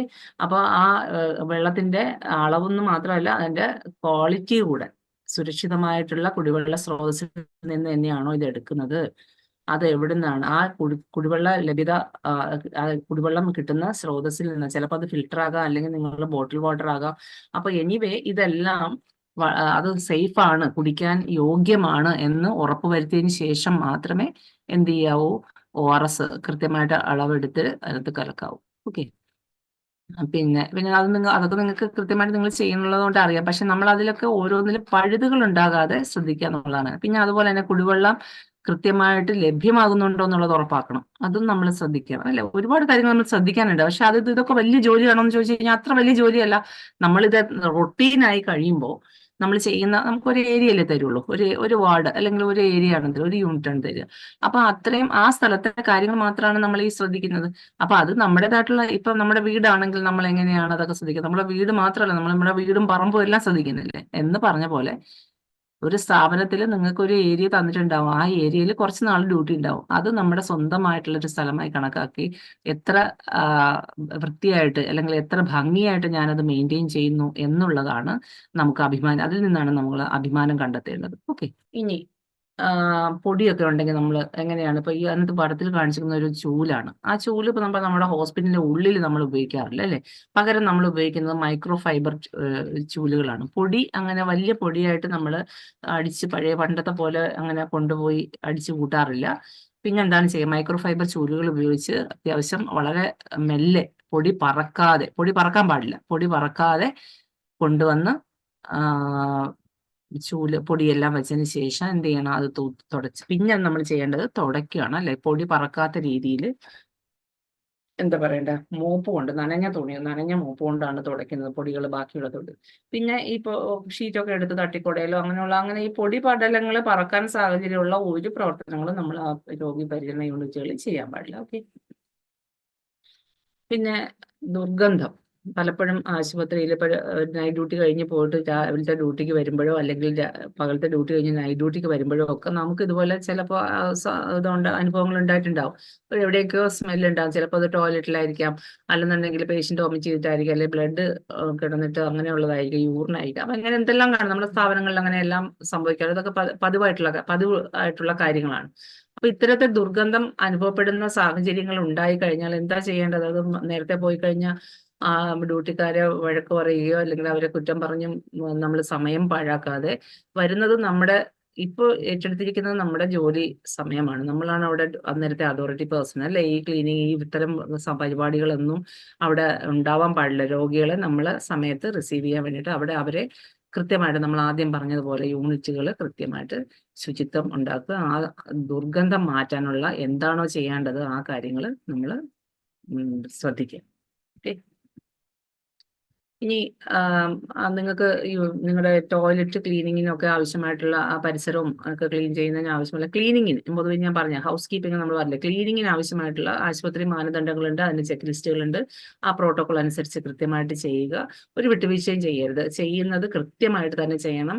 എന്നാൽ മാത്രമേ നമുക്കതൊരു ശീലമായിട്ട് വരുള്ളൂ. അത് ഈ പറയുന്ന ഗുണനിലവാര പരിശോധനയ്ക്കൊക്കെ വരുമ്പം നമ്മൾ ഒന്നേന്ന് പഠിച്ച് പറയേണ്ട കാര്യം വരില്ല. ഒരു സാഹചര്യം ഉണ്ടാവില്ല നമ്മൾ കൃത്യമായിട്ട് അത് ചെയ്യുകയാണെങ്കിൽ. അപ്പൊ ദിവസവും അത് തന്നെ പഠിച്ചത് തന്നെ കാര്യം. നിങ്ങൾ തിയറി ഒന്നും ഇത് നിങ്ങളുടെ ജോലിയിൽ പ്രവേശിക്കുന്നതിന് മുമ്പ് നിങ്ങൾക്കൊരു ക്ലാസ് റൂം ട്രെയിനിങ് ഒന്നും കിട്ടാതെ വരുന്ന ആൾക്കാരാണ്. സ്വാഭാവികമായിട്ടും ഒരുപാട് പുതിയ പുതിയ കാര്യങ്ങൾ പഠിക്കേണ്ടതുണ്ട്. അപ്പോൾ പഠിക്കുന്ന കാര്യങ്ങൾ വ്യക്തമായും മനസ്സിലാക്കിയിട്ട് മേലുദ്യോഗസ്ഥരിൽ നിന്ന് സംശയങ്ങളുള്ളത് തീർച്ചയായിട്ടും ചോദിച്ച് മനസ്സിലാക്കുക. എന്നിട്ട് അത് തന്നെ പ്രാക്ടീസ് ചെയ്ത് കഴിഞ്ഞാൽ പിന്നീട് നിങ്ങൾക്കതൊരു റൊട്ടീനായിട്ട് മാറുകയും നമുക്കതൊരു ബുദ്ധിമുട്ടുണ്ടാകാതെ ഇരിക്കും. ഓക്കെ. അപ്പൊ ആ ഒരു ദിവസം ദിവസം നമുക്കത് പ്രത്യേകം പഠിക്കേണ്ട ആവശ്യം വരുന്നില്ല. പിന്നെ ഈ പറയുന്ന ടോയ്ലറ്റിലൊക്കെ വെള്ളം ലഭ്യം ആവുന്നുണ്ടോ, എപ്പോഴും ഉണ്ടോ എന്നൊക്കെ അതുകൂടെ ഒന്ന് ശ്രദ്ധിക്കണം. നിങ്ങൾ തന്നെ കയറി നോക്കണമെന്നില്ല, അവരോട് ചോദിച്ചാൽ മതി. ബൈസ്റ്റാൻഡറോടോ പേഷ്യന്റിനോടോ ചോദിച്ചാൽ മതി, വെള്ളം വരുന്നുണ്ടല്ലോ, എന്തെങ്കിലും ബുദ്ധിമുട്ടുണ്ടോ. അതുകൊണ്ടെങ്കിൽ എന്ത് ചെയ്യും? വെള്ളം ഇല്ല എന്ന് പറയുകയാണെങ്കിൽ അതിനുള്ള മെഷേഴ്സ് എന്താ ചെയ്യണം അല്ലേ? അത് മോട്ടർ ചിലപ്പോൾ അടിക്കുന്നതായിരിക്കും, അല്ലെങ്കിൽ വെള്ളം അവിടെ പമ്പ് ചെയ്യുന്നതായിരിക്കും. അതിനുള്ള അതിന് ഉദ്യോഗസ്ഥരുണ്ടാവും, അവരോട് കാര്യങ്ങൾ റിപ്പോർട്ട് ചെയ്യുക. എന്തായാലും നമ്മൾ അതെല്ലാം മോണിറ്റർ ചെയ്യുക. ഇതെല്ലാം ഉണ്ടോ, വെള്ളം കിട്ടുന്നുണ്ടോ, എപ്പോഴും ഉണ്ടോ, ആ കാര്യങ്ങളൊക്കെ നോക്കുക. പിന്നെ മലിനമായിട്ടുള്ള സ്മെല്ലുള്ള, അത് നേരത്തെ പറഞ്ഞ പോയിന്റിനോട് കണ്ടിന്യൂ ചെയ്ത് തന്നെ പറയുകയാണ്. ചിലപ്പോൾ ചില പേഷ്യൻസ് യൂറിൻ പാസ് ചെയ്ത ഷീറ്റ് അവിടെ കിടക്കുന്നു, ലിനൻ അവിടെ കിടക്കുന്നുണ്ടാവും മുഷിഞ്ഞത്. അതുപോലെ തന്നെ ബെഡ് പാനോ യൂറിനലോ ഒക്കെ നിറഞ്ഞത് അവിടെ ഇരിപ്പുണ്ടാവും. അതൊക്കെ ഉടനടി, അതായത് അപ്പോഴെപ്പോഴും നമ്മുടെ കാഴ്ചയിൽപ്പെട്ടാൽ അല്ലെങ്കിൽ നമ്മുടെ ശ്രദ്ധയിൽപ്പെട്ടാൽ അപ്പോൾ തന്നെ അത് മാറ്റി അത് എന്താണോ അവിടെ ചെയ്യാൻ നമുക്ക് അവിടെ നിഷ്കർഷിച്ചിട്ടുള്ളത് അത് ചെയ്യുക. ഓക്കെ. പിന്നെ കൊതുകുകൾ ഉണ്ടാകാനുള്ള സാഹചര്യം നമ്മുടെ സ്ഥാപനത്തിന് അകത്തുകൊണ്ട് പുറത്തുകൊണ്ട് അകത്തുകൊണ്ട്. അപ്പൊ ഈ അകത്ത് വരുന്ന വെച്ച് കഴിഞ്ഞാൽ ഫ്രിഡ്ജൊക്കെ പോലുള്ളടത്ത് ഫ്രിഡ്ജിന്റെ ബാക്കിലത്തെ ഇതിൽ വെള്ളം കെട്ടിയിരിക്കുന്നുണ്ടാവും. അതപ്പോ അത് പിന്നെ ചെടികളൊക്കെ ചിലപ്പോൾ ടേബിളിൽ ഇപ്പൊ വെള്ളത്തിലൊക്കെ ഇട്ട് ചെടികൾ വെക്കില്ലേ, അപ്പൊ അതുപോലെ ഫ്ലവേഴ്സ് ഒക്കെ വെക്കില്ലേ, അപ്പൊ അതിലൊക്കെ ഉണ്ടോ എന്നുള്ളത് നോക്കണം. അപ്പൊ അതിനെന്താ ചെയ്യേണ്ടത്? നമ്മൾ ഡെയിലി അത് വെള്ളം ഒന്ന് മാറ്റുക എന്നുള്ളേ ഉള്ളൂ. അപ്പൊ അതൊന്ന് ശ്രദ്ധിക്കുക. അത് ഇടയ്ക്കൊക്കെ ഒന്ന് ശ്രദ്ധിക്കാം. ഡെയിലി നിങ്ങൾ പോയി ഇതെല്ലാം നോക്കണമെന്നില്ല, എല്ലാം കൂടെ നടക്കണമെന്നില്ല. But once in a while അത് ഇടയ്ക്കിടയ്ക്ക് നമ്മളൊന്ന് ശ്രദ്ധിക്കണം. 2 ദിവസം കൂടുമ്പോഴെങ്കിലും ആ വെള്ളം ഒന്ന് മാറ്റാനായിട്ട് ശ്രമിക്കണം. കാരണം അവിടെ കൊതുക് മുട്ടയിട്ട് വന്നു കഴിഞ്ഞാൽ അത് പിന്നെ നമ്മൾ തന്നെ ആളുകൾക്ക് ഇതുപോലെ ഡെങ്കിപ്പനി പോലെയുള്ള അല്ലെങ്കിൽ ചിക്കൻഗുനിയ പോലെയുള്ള അസുഖങ്ങൾ കൊടുക്കുന്ന ഒരു കേന്ദ്രമായിട്ട് നമ്മുടെ സ്ഥാപനങ്ങൾ മാറിപ്പോയി. ഇനി വേസ്റ്റ് കളക്ഷൻ അല്ലേ? വേസ്റ്റ് ഒക്കെ ശേഖരിക്കുമ്പോൾ എങ്ങനെയാണ് നിങ്ങൾക്ക് അറിയാം, നിങ്ങൾ കൃത്യമായിട്ട് അത് എങ്ങനെയാണ് നമുക്കറിയാം. കൃത്യമായിട്ട് നമ്മുടെ വേസ്റ്റ് എവിടെയാണോ ജനറേറ്റ് ചെയ്യുന്നത് അവിടെ കൃത്യമായിട്ട് ഇതിന്റെ വേസ്റ്റ് ജനറേറ്റ് ചെയ്യുന്ന കളക്ട് ചെയ്യുന്ന വേസ്റ്റ് ബിൻ വെക്കണം എന്നുള്ളത് നിങ്ങൾക്ക് കൃത്യമായിട്ട് നിങ്ങളുടെ സ്ഥാപനങ്ങളിൽ ചിലപ്പോൾ അതുപോലെ തന്നെയായിരിക്കും നിങ്ങൾ വെച്ചിട്ടുണ്ടാവുക. അത് അങ്ങോട്ടും ഇങ്ങോട്ടും മാറിപ്പോകരുത്. എങ്കിലും പലപ്പോഴും നമ്മൾ പോയി കണ്ട സ്ഥാപനങ്ങളിലൊക്കെ പലയിടത്തും ഇതുപോലെ അബദ്ധവശാലാണെങ്കിൽ ആയിരിക്കണം മാറിക്കിടക്കുന്ന കണ്ടിട്ടുണ്ട്. അപ്പൊ അതിലും നമ്മളൊന്ന് ശ്രദ്ധ വയ്ക്കണം. നമ്മൾ ഉപയോഗിക്കുന്ന സാധനങ്ങൾ ഏതൊക്കെ കളറിലുള്ള ബിന്നിലാണ്, എസ്പെഷ്യലി ഏതാണ് ബയോമെഡിക്കൽ വേസ്റ്റുകൾ അങ്ങോട്ടും ഇങ്ങോട്ടും മാറിപ്പോകാതിരിക്കാൻ പ്രത്യേകം ശ്രദ്ധിക്കുക. ഓക്കെ, നിങ്ങൾ തന്നെയാണ് എടുക്കുന്ന വേസ്റ്റെങ്കിൽ നിങ്ങളുടെ കയ്യിൽ നിന്നുണ്ടാകുന്ന വേസ്റ്റ് ആണെങ്കിൽ അത് ഏത് കളറിലാണ് ഇടേണ്ടതെന്നുള്ളത് കൃത്യമായ ധാരണ ഉണ്ടായിരിക്കണം. ഓക്കെ, അപ്പൊ അത് പിന്നെ മൂടി വെക്കണം എന്നുള്ളത് പ്രത്യേകം പറയേണ്ട കാര്യമില്ലല്ലോ. എല്ലാ വേസ്റ്റ് ബിന്നുകളും മൂടി തന്നെയാണ് വെക്കണം. പിന്നെ അത് ശേഖരിച്ച് നിങ്ങൾ എവിടെയാണോ, നിങ്ങൾ ഇമേജ് വഴിയാണോ കീൽ വഴിയാണോ, അത് നമ്മുടെ സ്ഥാപനങ്ങളിൽ അത് 2 വഴിയിട്ടാണ് നമ്മുടെ ഇത് പോകുന്നത്, വേസ്റ്റ് പോകുന്നത്. അപ്പൊ അതിന്റെ പ്രോസസ്സിലൂടെ കൃത്യമായിട്ട് നിങ്ങൾ കടന്നു പോവുക.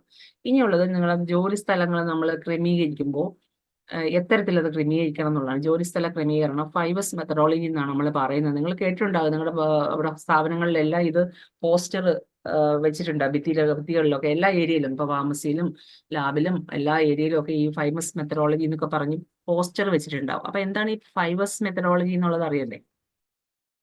5 രീതിയിൽ നമ്മുടെ സ്ഥാപനത്തിലെ വസ്തുക്കൾ ക്രമീകരിക്കുന്നതിന് അതിനാണ് പറയുന്നത്. അതിൽ എന്തൊക്കെയാണെന്ന് നമ്മൾ പറഞ്ഞ് ശ്രദ്ധിക്കേണ്ട ചില പോയിന്റ്സ് എന്ന് പറഞ്ഞാൽ, ഏറ്റവും കുറഞ്ഞ സമയം. അതായത് നമ്മൾ ഈ സാധനങ്ങൾ ക്രമീകരിക്കുമ്പോൾ അത് ഒരു ദിവസം എടുത്തല്ല. ഒരു ഏരിയ നിങ്ങളോടൊന്ന് ക്ലീൻ ചെയ്യാൻ ഒന്ന് ക്രമീകരിക്കാൻ പറയുമ്പോൾ അത് ഒരു ദിവസം എടുത്തല്ല ക്രമീകരിക്കേണ്ട. പിന്നെയോ ഏറ്റവും കുറഞ്ഞ സമയം അല്ലേ? ഏറ്റവും ചെലവ് കുറഞ്ഞ രീതിയിൽ, വളരെ കുറച്ച് വിഭവം ആണല്ലോ. അതായത് ഒരു ഗ്ലൗസ് ഇട്ടു, അത് അരമണിക്കൂർ കഴിയുമ്പോഴത്തേക്ക് അത് അരമണിക്കൂറല്ല, 2 സാധനം എടുത്ത് വെച്ചിട്ട് അത് കഴിഞ്ഞിട്ട് പിന്നെ വേറെ പോയി, പിന്നെ വീണ്ടും വന്നു. അപ്പൊ അത് വിഭവങ്ങൾ, നമ്മുടെ റിസോഴ്സസ്, നമുക്ക് തന്നിരിക്കുന്ന സാധനങ്ങളെ നമ്മൾ ഓവറായിട്ട് വേസ്റ്റ് ആക്കാതെ, മനസ്സിലായോ? പിന്നെ ഏറ്റവും കുറഞ്ഞ സമയം, ഏറ്റവും കുറഞ്ഞ ചിലവ് കുറഞ്ഞ രീതിയിൽ, ഈ 3 ഘടകങ്ങൾ നമ്മൾ മനസ്സിൽ കരുതിയിട്ട് നമുക്ക് തന്നിരിക്കുന്ന ഏരിയയെ വളരെ കാര്യക്ഷമതയോടെ പ്രയോജനപ്രദമായിട്ട് ക്രമീകരിക്കുക, അടുക്കി പെറുക്കുക. പച്ച മലയാളത്തിൽ പറഞ്ഞ അടുക്കി പെറുക്കുക. അതിനെയാണ് 5S ജോലിസ്ഥല ക്രമീകരണ രീതി അല്ലെങ്കിൽ 5S മെത്തഡോളജി എന്ന് പറയുന്നത്. നിങ്ങൾക്ക് മനസ്സിലാവണുണ്ടല്ലോ അല്ലേ ഞാൻ പറയണല്ല? ഇനി അത് ഏതൊക്കെയാണെന്ന് പറയാം.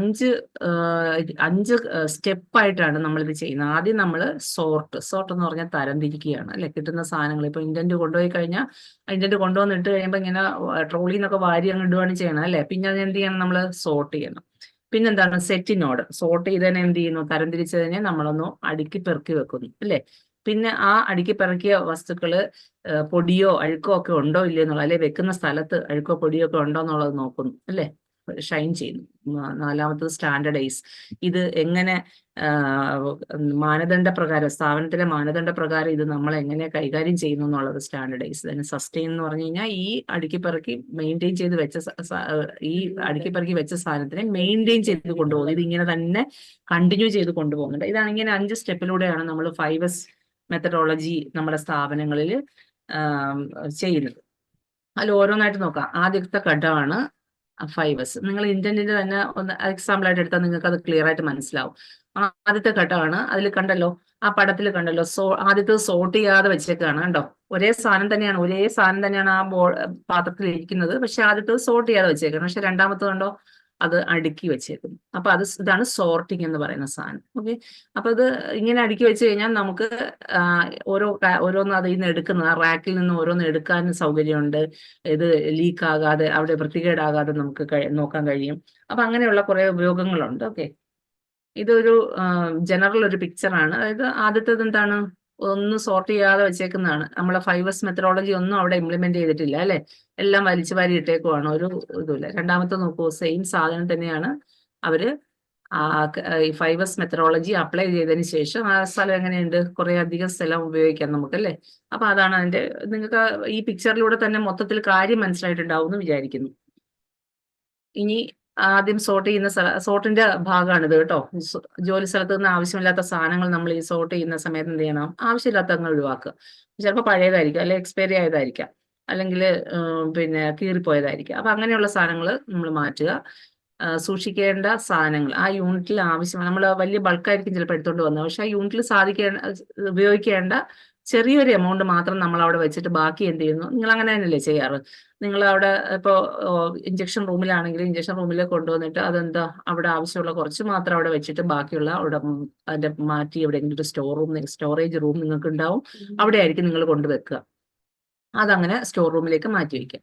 പിന്നെ പ്രവർത്തനരഹിതം ഉപയോഗശൂന്യമായിട്ടുള്ള നമ്മൾ നോക്കുമ്പോൾ അങ്ങനെ കുറെ സാധനങ്ങൾ അവിടെ വെറുതെ ഇരിക്കുന്നുണ്ടാവും പൊടി അടിച്ചിട്ടല്ലേ. അങ്ങനെയുള്ള സാധനങ്ങളെല്ലാം തന്നെ വർക്ക് സ്റ്റേഷനിൽ നിന്ന് കൃത്യമായിട്ട് നിങ്ങൾക്ക് ജങ്ക് റൂം ഉണ്ടെങ്കിൽ ജങ്ക് റൂമിലേക്ക് മാറ്റേണ്ടതാണെങ്കിൽ, കണ്ടം ചെയ്യാനുള്ള റൂമുകളിൽ സാധനങ്ങളാണെങ്കിൽ അതെല്ലാം ജങ്ക് റൂമിലേക്ക് മാറ്റുക, അല്ലെങ്കിൽ അവിടുന്ന് മാറ്റി ഈ വർക്ക് സ്റ്റേഷനിൽ നിന്ന് മാറ്റി വെക്കുക. ഇതന്നെയാണ് നമ്മുടെ സോർട്ട് എന്ന് പറയുന്നത്. ഓക്കെ, ഇനി ജോലി സ്ഥലത്ത് അവശേഷിക്കുന്ന എല്ലാ വസ്തുക്കൾക്കും ഒരു സ്ഥലം നിശ്ചയിക്കണം.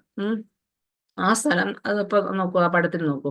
ഇപ്പൊ ഇതൊരു ഫാർമസി ആണെന്ന് തോന്നുന്നു അങ്ങനെ വെച്ചേക്കുന്നത്. ആ ഫാർമസിയിലേക്ക് സാധനങ്ങളെല്ലാം ഓരോന്നിനും ഓരോ കൃത്യമായിട്ട് സ്ഥലം ലേബൽ ചെയ്ത് വെച്ചിട്ടുണ്ട്. അവിടെയാണ് നമ്മൾ കൃത്യമായിട്ട് സാധനങ്ങൾ വെക്കേണ്ടത്. അങ്ങനെ ക്രമീകരിച്ച് വെക്കുക. പിന്നെ ഏറ്റവും അതിൽ തന്നെ ക്രമീകരിക്കുമ്പോൾ നമ്മൾ എന്ത് ചെയ്യേണ്ടത്, ഇടയ്ക്കിടയ്ക്ക് നമ്മൾ ഉപയോഗിക്കുന്ന സാധനങ്ങൾ എന്ത് ചെയ്യണം, നമ്മുടെ കയ്യെത്തുന്ന അകലത്തിൽ അടുത്ത് വെക്കുക. അതല്ലേ സൗകര്യം.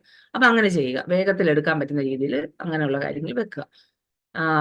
അല്ലാത്ത വളരെ വല്ലപ്പോഴും മാത്രം എടുക്കുന്നത് എന്ത് ചെയ്യുക, അങ്ങോട്ട് കുറച്ച് ദൂരത്തേക്ക് വെക്കുക. അപ്പൊ ആ രീതിയിൽ നമ്മൾ കൈകാര്യം ചെയ്യുക. ഓക്കെ. പിന്നെ ലേബലിംഗ് ഭയങ്കര ഇമ്പോർട്ടന്റ് ആണ്. അത് റെക്കോർഡ്സ് നിങ്ങൾക്ക് അറിയാം, നിങ്ങളുടെ സ്ഥാപനത്തിലൊക്കെ ഒരുപാട് റെക്കോർഡ്സ് ഉണ്ട്. അത് കവറുകളൊക്കെ കീറിപ്പോയതുണ്ടാവും, ലേബൽ ഇല്ലാത്തതുണ്ടാവും. അപ്പൊ എന്താ ചെയ്യേണ്ടത്, നമുക്ക് മറ്റു ജോലികളൊക്കെ കഴിഞ്ഞ് വന്നുള്ള സമയത്ത് ഈ പറയുന്ന ലേബൽ, ഇപ്പൊ ക്രാഷ് കാർട്ട് ആണെങ്കിലും ഉണ്ടാവുക. ക്രാഷ് കാർട്ടിലൊക്കെ ചിലപ്പം ലേബലൊക്കെ ഇളകിപ്പോയിട്ടുണ്ടാവും, അതിൽ പൊടി ഉണ്ടാവും. അപ്പൊ ഇടയ്ക്കൊക്കെ അതൊന്ന് നോക്കുക, ഓപ്പൺ ചെയ്ത് നോക്കിയിട്ട് അവിടെ അത് നീറ്റാണോ, അതിൽ മെഡിസിൻസ് എല്ലാം നിങ്ങളുടെ സിസ്റ്റർമാര് കൃത്യമായിട്ട് മാറ്റി എടുത്ത് വെക്കും. അല്ലാതെ മറ്റ് ജോലികളുണ്ട്, ക്രാഷ് കാർട്ട് എപ്പോഴും നീറ്റായിട്ട് ഇരിക്കണം, അല്ലെ അതിൽ ആംബോ ബാഗ് ഇരിപ്പുണ്ട്, മറ്റു ഒരുപാട് കാര്യങ്ങൾ ഇരിപ്പുണ്ട് അതിനകത്ത്. അപ്പൊ അതെല്ലാം ഒന്ന് നോക്കി ടോർച്ച് അതായത് അതിന്റെ തന്നെ വീലുള്ള സാധനമാണ് ക്രാഷ് കാർട്ട്. അപ്പൊ അതിന്റെ വീലും ഈ പറഞ്ഞ പോലെ സ്റ്റക്കായിട്ട് ഇരിക്കുന്നുണ്ടോ, ഇതൊക്കെ നോക്കാം. ഇതൊക്കെ ഉദാഹരണങ്ങൾ പറയുന്നതാണ് കേട്ടോ. നിങ്ങൾക്ക് ഓരോ സ്ഥലത്തും അപ്ലൈ ചെയ്യാൻ പറ്റുന്ന രീതിയിൽ നിങ്ങൾ ഏത് രീതിയിൽ എങ്ങനെയാണോ ചെയ്യുന്നുള്ളത്. അപ്പൊ ഈ പറയുന്ന കാര്യങ്ങളെല്ലാം ഇപ്പോൾ റെക്കോർഡ്സ് ആണെങ്കിൽ അതിന്റെ കവർ ചെയ്യുന്നത്, അല്ലെങ്കിൽ അതിന്റെ ലേബൽ പുതുതായിട്ട് ഒട്ടിക്കുന്നത്, അതൊക്കെ നമ്മൾ സിസ്റ്റമാറ്റിക് ആയിട്ട് ഓരോ കാര്യങ്ങൾ ചെയ്യുന്നതിന്റെ സൂചനകളാണ്. അപ്പൊ അത് ചെയ്യാനായിട്ടുള്ള സാഹചര്യങ്ങൾ ഉണ്ടാവുമെങ്കിൽ തീർച്ചയായിട്ടും അത് ചെയ്യുക. പിന്നെ നമുക്ക് ഇപ്പൊ നിങ്ങളുടെ വർക്ക് സ്റ്റേഷൻ എവിടെയാണോ അവിടെ നിങ്ങൾക്ക് കൃത്യമായിട്ട് ജോലി ചെയ്യാനുള്ള വസ്തുക്കൾ ഉണ്ടോ എന്നുള്ളത് കൃത്യമായിട്ട് നോക്കുക. അതായത് നിങ്ങൾക്ക് അഭാവങ്ങളുണ്ടെങ്കിൽ, നിങ്ങളുടെ വർക്കുമായിട്ട് ബന്ധപ്പെട്ടിട്ടുള്ള വസ്തുക്കൾ നിങ്ങൾക്ക് കുറവാണെന്ന് കണ്ടു കഴിഞ്ഞാൽ കൃത്യമായിട്ട് അത് മേലധികാരികളുടെ റിപ്പോർട്ട് ചെയ്യുകയും അത് വാങ്ങി വെക്കാനും, അതിന് കൊണ്ടുവെക്കാൻ ഇന്റന്റ് ചെയ്ത് വാങ്ങി വെക്കാനുള്ളൊരു ഇതും കൂടി ഉണ്ടായിരിക്കണം. ഓക്കെ. അടുത്തത് നമ്മളെ മാലിന്യങ്ങളൊക്കെ നീക്കം ചെയ്യുക. യൂണിറ്റിന് വർക്ക് സ്റ്റേഷനിൽ മാലിന്യങ്ങൾ ഉണ്ടെങ്കിൽ, അതായത് അത് നമ്മൾ എന്താണ് പറയുക, ഷൈനാണ് അല്ലേ. ഷൈനിൽ എന്ന് വെച്ച് കഴിഞ്ഞാൽ അത് വൃത്തിയായിട്ട് സൂക്ഷിക്കുക എന്നുള്ളതാണ്. ക്ലീനിങ് ആണ് അവിടെ പറയുന്നത്. അപ്പൊ മാലിന്യങ്ങൾ ഉണ്ടെങ്കിൽ അത് നീക്കണം.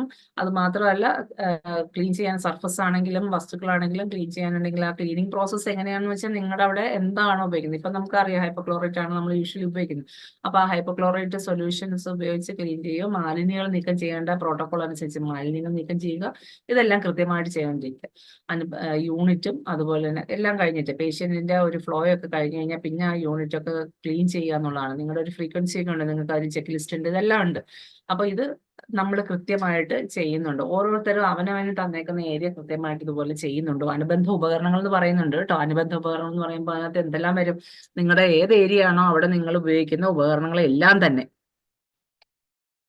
പിന്നെ ഓരോ ഷിഫ്റ്റ് കഴിഞ്ഞ് അടുത്ത ഷിഫ്റ്റിലേക്ക് പോകുന്നതിന് മുമ്പ് നമ്മൾ ഒന്നുകൂടെ ഉറപ്പ് വരുത്തിയിരിക്കണം, നമ്മുടെ ഭാഗത്ത് നമ്മളെ ഡ്യൂട്ടി സമയങ്ങളിൽ ഷിഫ്റ്റിൽ നമ്മൾ ചെയ്തിരിക്കേണ്ടതായിട്ടുള്ള മുഴുവൻ കാര്യങ്ങളും നമുക്ക് ചെയ്യാൻ കഴിഞ്ഞിട്ടുണ്ടോ. എന്തെങ്കിലും ബാക്കി ഉണ്ടെങ്കിൽ എന്ത് ചെയ്യണം, നമ്മൾ പറയാതെ പോവല്ല വേണ്ടത്. എന്ത് ചെയ്യുക, അടുത്ത ഡ്യൂട്ടിക്ക് നമ്മൾ വരുന്ന ആളിനോട് ഹാൻഡ് ഓവർ ചെയ്തിട്ട് തന്നെ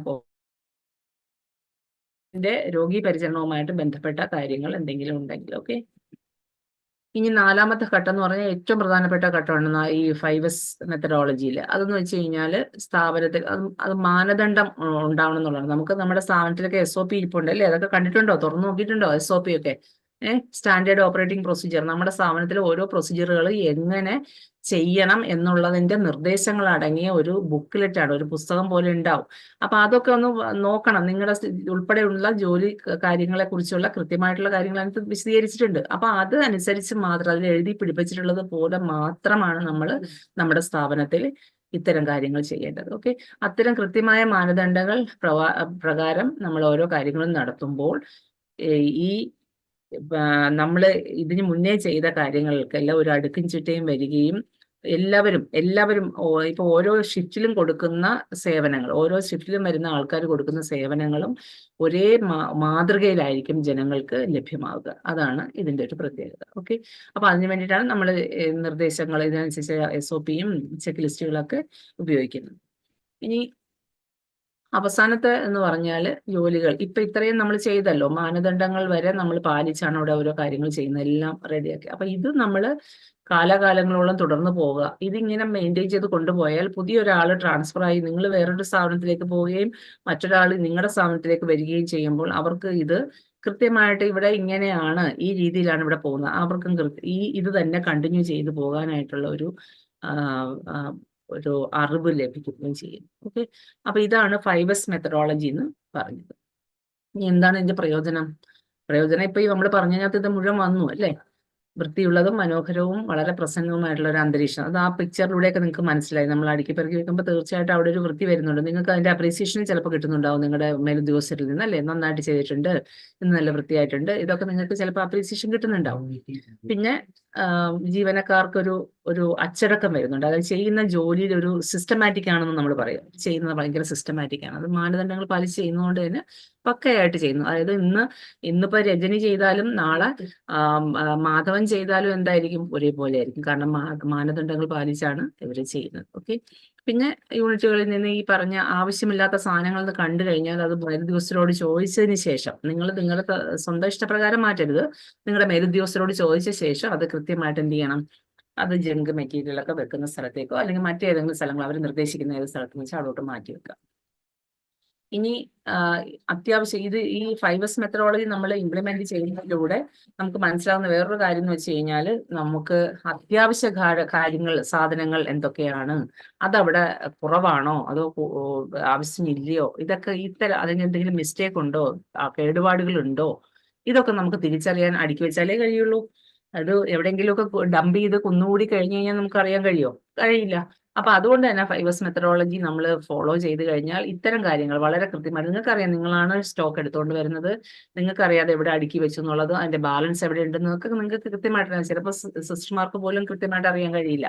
അപ്പോൾ നമ്മളോട് ചോദിച്ച് നമുക്ക് കൃത്യമായിട്ട് അറിയാവുന്ന കാര്യം വ്യക്തമായിട്ട് ചോദിക്കുന്നവരോട് മറുപടി പറയാൻ നമുക്ക് സാധിക്കുന്നു. കൃത്യമായിട്ടൊരു അറിവ് നമുക്ക് ലഭിക്കുന്നു. എന്തൊക്കെയാണ് അവിടെ ഉള്ളത്, ഡെഫിസിറ്റ് ഏതെങ്കിലും ഉണ്ടോ, ഇതൊക്കെ നമുക്ക് അറിയാൻ സാധിക്കുന്നു. ഓക്കെ, പിന്നെ സേഫ്റ്റിയാണ്. നമ്മുടെ ജോലി സ്ഥലം ഈ 5S മെത്തഡോളജി നമ്മൾ ഫോളോ ചെയ്ത് കഴിഞ്ഞാൽ നമ്മുടെ ജോലി സ്ഥലം വളരെ സുരക്ഷിതമായിട്ട് നമുക്ക് ജോലി ചെയ്യാനുള്ള ഒരു സാഹചര്യം സൃഷ്ടിക്കുന്നു.